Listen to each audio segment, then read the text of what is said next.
ગુજરાતનો જાણીતા પત્રકાર અને સોશિયલ મીડિયા પર તમે એમને હંમેશા જુઓ છો એ જગદીશ મહેતા પર એફઆઈઆર થઈ છે અને તેમના પર ખંડણી માંગવાનો આરોપ છે. લોગો એમને ડુપ્લિકેટ ઉપયોગ કર્યો છે તેના લઈને તેમના પર કેસ થયો છે. તો આ વિશે પૂર્વ ભૂમિકા બાંધ્યા વગર જ હવે સીધું પ્રશાંતભાઈ સાથે, વરિષ્ઠ પત્રકાર સાથે આપણે વાત કરીએ. પ્રશાંતભાઈ, શું છે આખો મામલો? અને જગદીશ મહેતા પત્રકાર તરીકે ખૂબ જાણીતા છે, તેમનો ચહેરો આખા ગુજરાતભરમાં લોકો એમને જાણે છે. કેમ જરૂર પડી ને કેમ આવી રીતે કેસ થયો? આપણે કિરણ પહેલાં જગદીશ મહેતા સામે જે રાજકોટ પોલીસે ગુનો દાખલ કર્યો છે એની વાત કરીએ.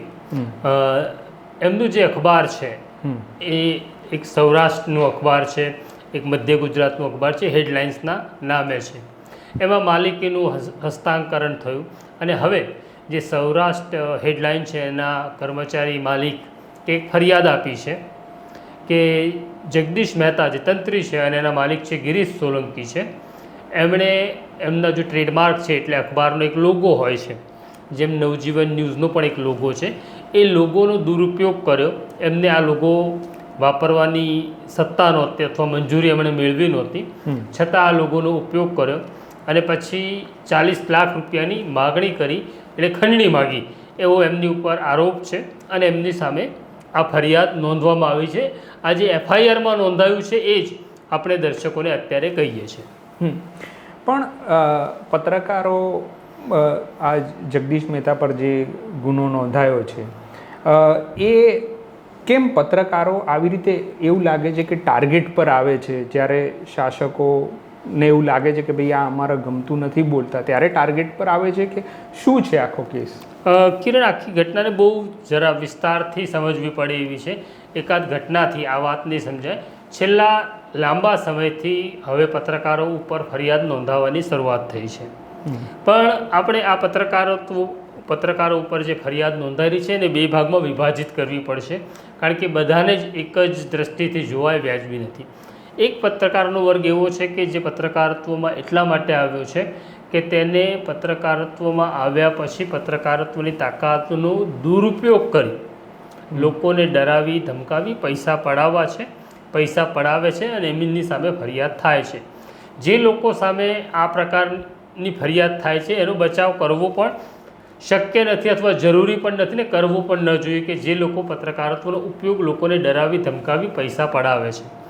પણ પત્રકારત્વનો એક વર્ગ એવો છે કે જે સતત પ્રયત્નમાં હોય છે, પ્રામાણિક રહેવાનો પ્રયત્ન કરે છે, પ્રામાણિક રીતે પોતાની સંસ્થા અથવા પોતાનું પત્રકારત્વ ચલાવવાનો પ્રયત્ન કરે છે. હવે એ નિશાના ઉપર આવ્યા છે, એમની સામે હવે સરકાર ફરિયાદ નોંધાવી રહી છે અને આ જે આખો માહોલ છે ને એ બહુ ચિંતાજનક છે. આ કંઈ નવું નથી. આ કે ગુજરાતમાં જે થઈ રહ્યું છે અત્યારની જે વર્તમાન સ્થિતિ છે કે નવી છે એવું નથી. અલગ અલગ રાજ્યોમાં અલગ અલગ સરકારો આ પ્રકારનું કરતી હોય છે. હું પણ 2008માં તેનો ભોગ બની ચૂક્યો છું. મારી સામે પણ 2008માં 6 રાજદ્રોહની ફરિયાદ નોંધાઈ હતી. એ ફરિયાદ 4 વર્ષ પછી રદ કરી હાઈકોર્ટે, પણ એ 4 વર્ષ તો મારે પારાવાર મુશ્કેલીનો સામનો કરવો પડ્યો. એમ સરકાર ઈચ્છે છે કે તમે અમારા નિયંત્રણમાં રહો, અમે કહીએ તેમ કરો, નહીં તો પછી પરેશાની માટે તૈયાર રહો. પણ જ્યારે વિરોધ પક્ષમાં કોઈ નેતા હોય છે ત્યારે એ પત્રકાર તરફ અલગ રીતે જુએ છે અને જ્યારે એ શાસકમાં પક્ષ તરીકે આવે છે ત્યારે એ અલગ થઈ જાય છે અને પત્રકારને પછી એ અલગ રીતે જુએ છે. એવું તમે મને લાગે છે કે તમારી લાંબી કારકિર્દીમાં જોયું હશે કે જ્યારે વિરોધ પક્ષમાં હો ત્યારે ઓબ્વિયસલી એને મીડિયા સાથે સારા સંબંધ રાખવાના હોય કે જે કંઈ શાસક પક્ષ હોય એના મુદ્દા ઉઠાવવાના હોય એટલે મીડિયાની જરૂર પડે. પણ જેવો એ શાસકમાં આવે છે ત્યારે એ તદ્દન મીડિયાને અલગ રીતે જુએ છે, કાં તો સામેના પક્ષે જુએ છે. નહીં કિરણ, આ તો બહુ સ્વાભાવિક પ્રક્રિયા છે. અચ્છા. કે મેં તો બંનેનો શાસનકાળ જોયો છે, કોંગ્રેસનો પણ જોયો છે, ભારતીય જનતા પાર્ટીનો પણ શાસનકાળ જોયો છે. મેં ભારતીય જનતા પાર્ટીની જૂની સરકારો પણ જોઈ છે, નવી સરકારો પણ જોઈ છે. તો આ તો બહુ એક સ્વાભાવિક પ્રક્રિયા છે કે જ્યારે તમે વિરોધ પક્ષમાં છો ત્યારે વિરોધ પક્ષમાં તમારે તમારી વાત લોકો સુધી પહોંચાડવી છે અને લોકો સુધી જો તમારી વાત સારી રીતે કન્વે થાય તો જ તમે સત્તા સુધી પહોંચો છો, કારણ કે તો જ લોકો મતોનું રૂપાંતરણ કરે છે અને તમને વિરોધ પક્ષમાંથી શાસક પક્ષમાં બેસાડે છે. એટલે જ્યારે કોંગ્રેસનું શાસન હતું અને કોંગ્રેસનો સૂર્ય મધ્યાહને તપતો હતો, ત્યારે આ જ ભારતીય જનતા પાર્ટીના નેતા માટે હું બહુ લાડકો હતો. એટલે હું નહીં, મારા જેવા ઘણા બધા પત્રકારો હતા જે કોંગ્રેસ સરકાર સામે લડતા હતા, તે લાડકા હતા. આજે માનીતા નથી રહ્યા એટલું જ નહીં, પણ એ દુશ્મન સમજે છે, કારણ કે આજે ભારતીય જનતા પાર્ટીની સરકાર સામે મારા જેવા થોડાક પત્રકારો અવાજ ઉઠાવે છે. એનો પણ વાંધો નથી, સરકાર આપણને પસંદ ન કરે તો એનાથી કોઈ બહુ દુઃખી થવાની જરૂર નથી. પણ આખો જે પત્રકારત્વનો વ્યવસાય છે એ તલવારની ધાર ઉપર ચાલવા જેવો કઠિન વ્યવસાય છે. કોઈ પણ સમાચાર તમે લઈ લો તો એક પક્ષને સારું લાગવાનું છે, એક પક્ષને ખરાબ લાગવાનું છે. અને સ્વાભાવિક છે કે જ્યારે તમે સમાચાર કરો છો ત્યારે જે શાસક પક્ષ છે તેને ખરાબ લાગવાનું છે, લાગે છે. પણ મૂળ મુદ્દા ઉપર આવીએ કે જગદીશ મહેતા સામે જે ફરિયાદ નોંધાઈ એના મૂળમાં આપણે જવું પડે. હવે જગદીશ મહેતા મૂળ તો મારી જેમ જ એ અખબારી પત્રકારત્વમાં આવેલા ઘણા વર્ષો સુધી એમણે અલગ અલગ અખબારમાં કામ કર્યું. લોકો એવું પૂછે છે મને ઘણા બધા કે આટલા વર્ષ જગદીશ મહેતા ક્યાં હતા એમ. તો આટલા વર્ષ સોશિયલ મીડિયા નહોતું એટલે જગદીશ મહેતા લોકો સુધી ચહેરાથી ન પહોંચી શક્યા, પણ જગદીશ મહેતા પહેલેથી જ આવા છે. હવે જગદીશ મહેતા જે પ્રકારની ભાષામાં વાત કરે છે, લોકોના અવાજ, લોકોના પ્રશ્નોની રજૂઆત કરે છે, એ સ્વાભાવિક છે કે કોઈ પણ શાસક પક્ષને ગમે એવું નથી. કેટલાક એમને ડાયરાના પત્રકાર પણ કહે છે. હવે તમે એમને ડાયરાના પત્રકાર કહો કે પછી બીજા કોઈ પત્રકાર કહો, મૂળ વાત એવી છે કે જે મૂળ તત્વ છે પત્રકારત્વનું, મૂળ પ્રશ્ન છે એ લોકો સુધી પહોંચે, લોકોને સમજાય, લોકોની ભાષામાં સમજાય, લોકભોગ્ય બને એ જરૂરી હોય છે. હવે એ જે આખું સોશિયલ મીડિયા ઉપર અલગ અલગ ચેનલોમાં જગદીશ મહેતા ઇન્ટરવ્યૂ આપે, ડિબેટમાં જોડાય અને જે પત્રકારત્વ કરે છે, સ્વાભાવિક છે કે સરકારને પસંદ પડનારું જ હરગીજ નથી.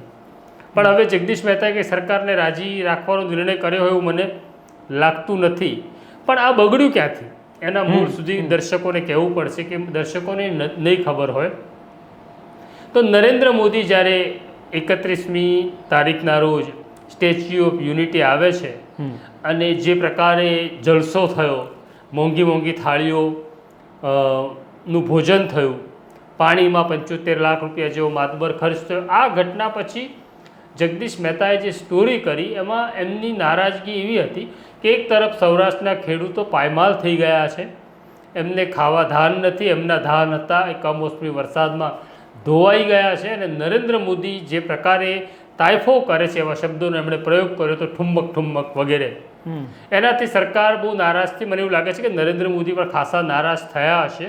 અને એટલે જ મારી જે જાણકારી છે એવી છે કે જગદીશ મહેતાને એક આઈજીપી દ્વારા ફોન કરવામાં આવ્યો હતો કે આ જે સમાચાર છે તમે ઉતારી લો, નહીં તો સરકાર નારાજ છે, પરિણામ ખરાબ આવશે. જો કે જગદીશ મહેતાએ સમાચાર ન ઉતારે. એના પછી એવું થયું કે જગદીશ મહેતા જે અખબારના તંત્રી છે, એના માલિક છે ગિરીશ સોલંકી, એમની સામે એક પછી એક 4 ફરિયાદો થઈ ગઈ. હવે સવાલ છે એમના માલિક જે ગિરીશ સોલંકી છે એની સામે જે ફરિયાદ થઈ, હવે જે ફરિયાદ થઈ એની અરજીઓ તો લાંબા સમયથી પડતર હતી, તો અચાનક આ અરજીઓ જીવતી કેવી રીતના થઈ ગઈ એવો પણ પ્રશ્ન છે. જો ગિરીશ સોલંકીએ ખોટું કર્યું છે, ખંડણી માગી છે, તો ચોક્કસ કાર્યવાહી થવી જોઈએ. પણ અચાનક આખી ફરિયાદો જીવંત થઈ જાય છે અને કાર્યવાહી થાય છે. બીજું એવું છે કે અત્યારે જે રાજકોટમાં પણ જે ફરિયાદ નોંધાઈ, હવે આ જે 2 માલિકો અલગ થયા એક અખબારના, એ પણ એક લાંબો સમયગાળો છે અને હવે આ ફરિયાદ નોંધાય છે એટલે બહુ સ્વાભાવિક છે કે એક આઈજીપીનો ફોન એમને આવે છે, એમને એવું કહેવામાં આવે છે કે નરેન્દ્ર મોદી સાહેબ નારાજ છે, તમે સમાચાર આ ઉતારી લો. એટલે ગિરીશ સોલંકી હોય કે પછી જગદીશ મહેતા હોય, એમની સામે જે ફરિયાદ નોંધાય છે એની પાછળ બદલાની ભાવના છે એવું ચોક્કસ લાગે. જગદીશ મહેતા કે ગિરીશ સોલંકી જો ખોટું કરે છે તો ચોક્કસ કાર્યવાહી થવી જોઈએ, પણ એ બદલાની ભાવનાથી માત્ર એ પત્રકારત્વ કરે છે અને અમને નહીં ગમતું પત્રકારત્વ કરે છે એ ભાવનાથી જો આ કાર્યવાહી થાય તો આની અસરો સારી નથી. કારણ કે સરકાર તો આવતી જતી રહે છે, પણ દરેક સરકાર આવે છે ત્યારે એવું માનીને ચાલે છે કે ચિરકાલીન છે. પણ રાજનેતાઓએ વિચાર કરવું જોઈએ, કોઈ ચિરકાલીન હોતું નથી, સમયનું ચક્ર બદલાયા કરે છે અને પત્રકાર તો ત્યાંનો ત્યાં જ રહેતો હોય છે, પત્રકાર ક્યારેય મોટો થતો નથી. તો આ એક સત્ય પણ છે. એટલે તમે પ્રશાંતભાઈ જે ઘટનાની વાત કરી સ્ટેચ્યુ ઓફ યુનિટી, એમાં તો જે શબ્દો સમજો કે જગદીશ મહેતાથી 2-4 શબ્દો વધારે બોલાઈ ગયા છે, પણ મૂળે વાત તો સાચી છે. તો એ સાચી વાતને એટલી કન્સિડર પ્રસ્તુતિ ખોટી રીતના થઈ હોય એવું પણ બને. હા, પ્રસ્તુતિ ખોટી રીતના થઈ તો એના માટે આ બદલાના ભાવનાથી કે જેનાથી આ કેસ થયા હોય તો એનાથી એ લોકો મેસેજ શું પહોંચાડવા માંગે છે? કારણ કે હવે પત્રકારનો વર્ગ બહુ કંઈ અખબારો ને ચેનલો સુધી સીમિત નથી થયો, બહુ જ મોટો વર્ગ છે. નહીં, આપણે અલગ અલગ આ એક ઘટનાને બાજુ પર રાખી, હવે બીજી ઘટના ઉપર આવે. હમણાં સુધી એવું હતું કે અખબારોના માલિક કે ચેનલોના માલિક એવું માનતા હતા કે કુકડો બોલે તો જ સવાર થાય, એટલે એ લોકો લખે તો જ સમાચાર બને છે. એના કારણે એવું થયું કે જે અખબારોના માલિક છે કે ટેલિવિઝનના માલિક છે એમને પ્રત્યક્ષ કે પરોક્ષ રીતે સરકાર, કોઈ પણ સરકાર હોય, એને નિયંત્રણમાં લેવાનો પ્રયત્ન કર્યો અને એમને મોટાભાગની સફળતા મળી પણ ખરી નિયંત્રણમાં આવવાની. પણ હવે આજે એક નવો યુગ શરૂ થયો છે કે પત્રકાર પોતે જ સોશિયલ મીડિયામાં પત્રકાર પણ છે અને માલિક પણ છે, એટલે એમને એવું લાગે છે કે આમની ઉપર નિયંત્રણ નથી આવી રહ્યું. એવા કિસ્સામાં એ લોકો હવે ડરાવવાનો પ્રયત્ન ભરપૂર માત્રામાં કરી રહ્યા છે, જે સારી નિશાની નથી. હજી પણ કહું છું કે તમે સરકાર છો, તમે કોઈ પણ પત્રકારને રગદોળી નાખો, દબાવી દો, બહુ સારી વસ્તુ છે, તમે સક્ષમ છો. પણ આ જે ઉદાહરણ તમે મૂકવા માગો છો અથવા ઉદાહરણ સાબિત કરવા માગો છો એ વ્યાજબી નથી. એક બીજા જ ચેનલની હું વાત કરીશ કે એ ચેનલમાં જે જાહેર ખબર આપનાર લોકો હતા એને આઈજીપી કક્ષાના અધિકારીઓ ફોન કરે છે અને એવું કહે છે કે આ ચેનલને જે જાહેર ખબર મળી રહી છે હવે નથી આપવાની કહીને ડરાવે ધમકાવે વેપારીઓને. ત્યાં સુધી પણ વ્યાજબી છે, પણ આ વેપારીઓ પાસેથી કોરા કાગળ ઉપર સહી લઈ લેવામાં આવે છે અને પછી એક એવો મેસેજ આ ચેનલને કન્વે કરવામાં આવે છે કે તમે ખંડણી માગો છો, તમે લોકોને ડરાવી ધમકાવી જાહેર ખબર માગો છો, એવો ગુનો તમારી સામે દાખલ થશે. આ આખી પદ્ધતિ બહુ જ ગેરવ્યાજબી, અમાનવીય અને લોકતંત્રની વિરુદ્ધની વાત છે આખી. અને તમે કીધું એમ જ કે કોંગ્રેસનું શાસન હોય કે બીજેપીનું શાસન હોય, સાચું પત્રકારત્વ કરવું એ ક્યારેય શાસકોને ગમ્યું નથી. પણ એક સમય હતો કે જ્યારે કોંગ્રેસનું હોય ત્યારે કંઈ બહુ મોટો મુદ્દો હોય ત્યારે પત્રકારોને સખંજામાં લેવાય.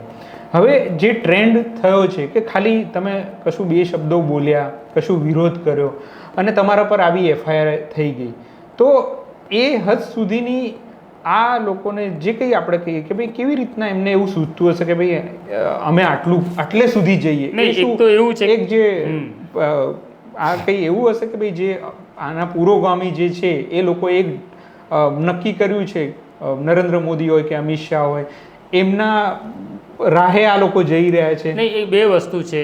એક તો એ સમજી લેવાની જરૂર છે કે જે રીતના અંતિમવાદી વાત સરકાર કરી રહી છે પોલીસનો ઉપયોગ કરીને, તો મારે એટલું જ મને પણ સવાલ થાય છે કે કોઈ પત્રકારે કોઈ સમાચાર કર્યા, સરકારને ન પસંદ આવ્યા, બને એવું સરકારને ન પસંદ આવ્યા અથવા જે સમાચાર છે તમને સરકાર તરીકે એવું લાગતા હોય કે આ સમાચાર ખોટા છે, તો આના 2 રસ્તા છે. તમારી પાસે એક માહિતી ખાતું છે, એના અધિકારીને મોકલીને સત્ય શું છે તમે મોકલી શકો છો. બીજું એવું છે કે તમે સંવાદ પણ કરી શકો છો. તમને એવું લાગે છે કે આ પત્રકાર સરકાર વિરોધ જ સમાચાર આપે છે, સરકારની કોઈ સારી બાબત બતાડતો જ નથી, તો પણ તમે એની સાથે સંવાદ કરી શકો છો. પણ એવું પણ થતું નથી. હવે સરકારને શું નારાજગી છે જે નાના પત્રકારો છે, એટલે હું બહુ સ્પષ્ટ કહીશ, જેને સરકાર યુટ્યુબર કહે છે અને પત્રકાર પણ નથી ગણતી, એટલે આપણે પત્રકાર નથી, આપણે યુટ્યુબર છીએ. તો સરકારની એટલે અત્યારે ગુજરાતના વર્તમાન સ્થિતિમાં નારાજગી વ્યક્ત કરીએ તો તમે કેટલાક ખોટા લોકોને મોટા કરી રહ્યા છો, આવું ખાનગીમાં સરકારના કેટલાક લોકો મને કહે છે. તો કોણ છે ખોટા લોકો છે જે મોટા થઈ રહ્યા છે? તો કે ગોપાલ ઇટાલિયા છે, ચૈતર વસાવા છે, રાજુ કરપડા છે, બ્રિજરાજસિંહ છે, આ બધા જિગ્નેશ મેવાણી છે. આ લોકોનું કોઈ સ્ટેન્ડ નથી, તમે એને મોટા કરો છો. ચાલો, એનો અર્થ એવો થયો, પહેલો અર્થ એવો થયો કે અમે એને મોટા કરીએ છીએ, તો જેને તમે નાના સમજો તો એ થોડા સક્ષમ તો છે કે કેટલાક નેતાઓને મોટા કરી શકે છે.